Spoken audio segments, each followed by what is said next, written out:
मुनीर की भारत को गीदड़ भभकी, सिंधु पर डैम बनाया तो उड़ा देंगे।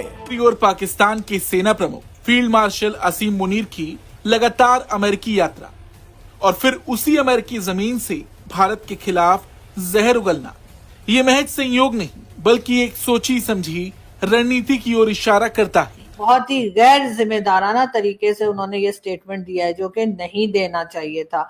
ये बड़ी अजीब किस्म की स्टेटमेंट थी जो इंडियन लीडरशिप की तरफ से इंडियन मिलिट्री कमांड ने जो है वो जारी की। कहता है कि भाई अगर भारत ने कोई डैम शैम बनाया तो हम 10 मिसाइलें डाल के वहां पर डाल देंगे। उसके बाद कहता है कि भाई अगर भारत एक चमकती हुई मर्सिडीज है, उसको हम तो एक लॉरी है जिसमें रेत भरी हुई। अच्छा, अब मुझे पता ही है ये लॉरी है जिनके चारों टायर पंचर हैं। एनीवेज, उसने एटलीस्ट वो तो बता दिया। आसिफ मुनीर एक ऐसा इंसान है जो पाकिस्तान का है, अपने आप को फील्ड मार्शल बना के बैठा हुआ है। डोनाल्ड ट्रंप जो है आसिफ मुनीर के साथ एक बिस्तर में सोने के लिए तैयार है। तो भारत के एयर चीफ जो है उन्होंने जब कहा कि उन्होंने पाकिस्तान के 5 जहाज गिराए हैं, उसके ऊपर एक अलग हंगामा है। और में डालते हैं कि ये हुआ क्यों? हुआ इसलिए क्योंकि कल लगी जोर से आग। जोर से क्यों आग लगी भाई साहब को? क्योंकि देखिए जो हम अब देखें, इंडिया ये कहता है कि अमेरिका वो माने जो हम कहते हैं।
जो नेशंस डिफेंस है यानी कि मुल्क का जो दिफा है ना, वो सिर्फ आर्मी का काम नहीं है। उसने कहा कि it is not just military's job and I urge citizens and scientists to join nations defence. मैं शहरियों को कहता हूँ और साइंसदानों को कहता हूँ कि आपको भी मुल्क के दिफा के लिए सामने आना पड़ेगा और ये सिर्फ और सिर्फ फौज का काम नहीं है।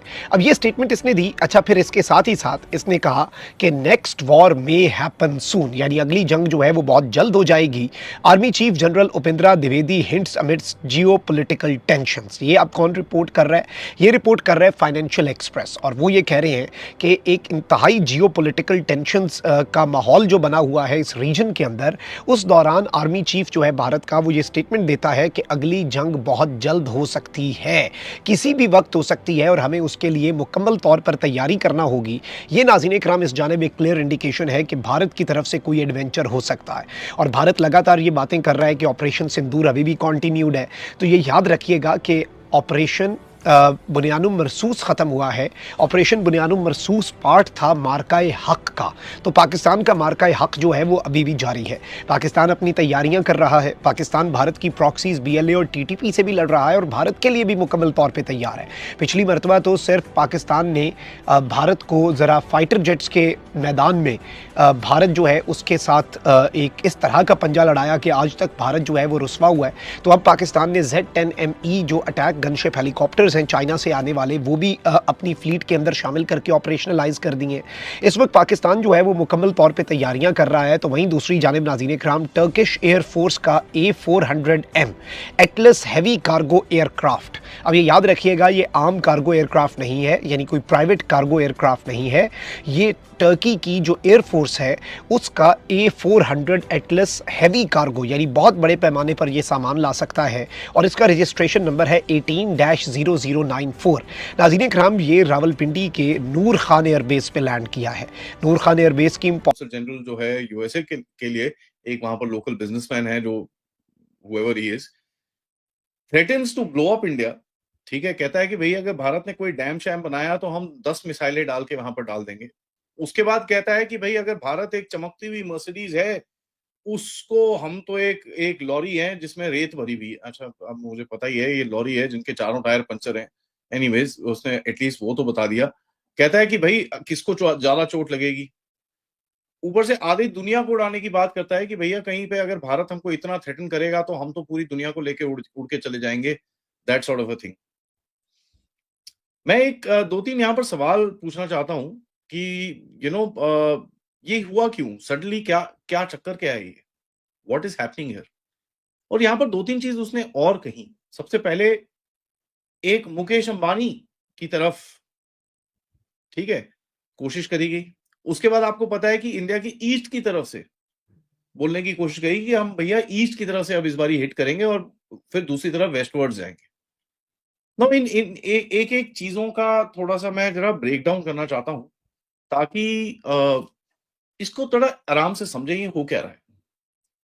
सबसे पहले हमको ये समझना है कि यूएस की सॉइल के ऊपर खड़े होके इसने हमको एक न्यूक्लियर थ्रेट दिया है।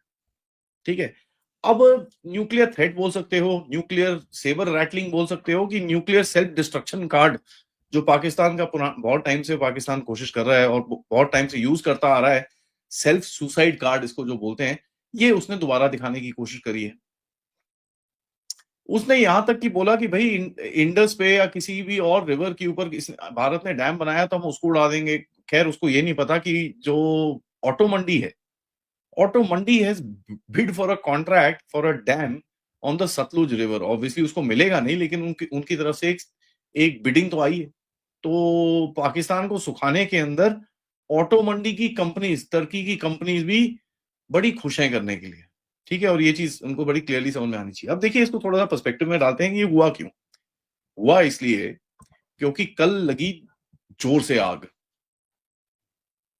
जोर से क्यों आग लगी भाई साहब को? क्योंकि देखिए, जो हमारे जो आर्मी चीफ साहब हैं, ठीक है, आर्मी चीफ ने जो एक स्टेटमेंट दिया कि अगर आप एक पाकिस्तानी को पूछो कि भाई आपका ये जो लड़ाई हुई थी ये कौन जीता, तो बोलेगा पाकिस्तानी जीता। बोले भाई क्यों जीता? देखो जी, हमारे जनरल को फील्ड मार्शल बना दिया, तभी तो प्रमोशन मिली, तभी तो जीता। वो जीतेगा ही तभी तो प्रमोशन मिलेगी उसको। ये एक पर्सनल अटैक था, ठीक है, एंड ये पर्सनल अटैक जो हमारे आर्मी चीफ ने करा है, that to me has struck a nerve. Asim Munir की असलियत उसको बड़ी क्लियरली पता चल गई, and you see his reaction and his crying after that. तो ये जो दर्द हुआ है ना, ये जो गलत जगह पे आग मारी है हमारे आर्मी चीफ ने, जनरल उपेंद्र द्विवेदी ने, उसके लिए sir well done, beautiful shot. And उसके ऊपर आके एयर चीफ ने आके इनकी और पतलून खोल दी कि हमने यहां मारा वहां मारा, यहां तक कि ये तक बोला कि भैया F-16 उड़ा दिए। F-16 उड़ा दिए ये कब बोला? जब आसिम मुनीर बैठा है अमेरिका के अंदर। यार, आसिम मुनीर अगर अमेरिका के अंदर है और उसके सामने तुमने F-16 की रोल पोल खोल दी, अमेरिकन बोलेंगे तुमको बोला था मत यूज करो F-16 इंडिया के सामने, मत यूज करो, तुम फिर भी करते हो, तुमको हमने बोला है फिर भी करते हो, तो वहां पर भी छितरौल होगी उसकी। तो आसिम मुनीर को एक बड़े, अब ठीक है अमेरिका ने वहां पर उसको बुलाया जरूर, बट आसिम मुनीर को एक बड़े